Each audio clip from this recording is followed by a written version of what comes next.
Sarap ang Yummy.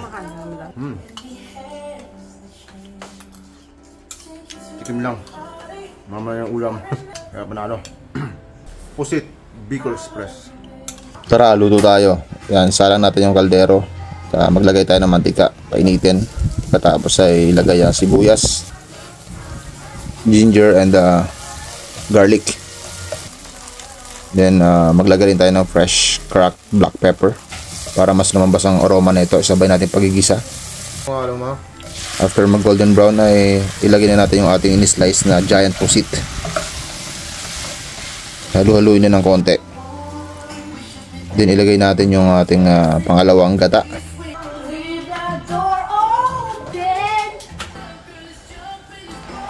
Ilagay din natin yung ating chopped green chili para hindi masyado manghang dahil may mga batang kakain. Naglagay na rin tayo ng asin, oyster sauce and magic sarap. Lagay tayo ng konting soy sauce. Yan, bago ang final na pagpapakulo nito, ilagay na natin yung ating kakang gata. Yan. Naglagay din pala ako ng cornstarch para maging malapot. Yan, gusto ko kasi yung medyo saucy dahil mahilig ako magsabaw sa kanin.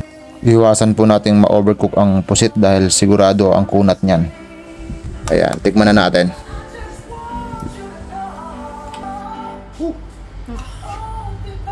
Sarap ang Yummy. Chicken lang. Mamaya yung ulam. Kaya panalo. Pusit Bicol Express. Siyempre dapat manghang yung Bicol Express eh. Yan lang mga quiz. Maraming salamat and see you sa ating next video. Bye bye.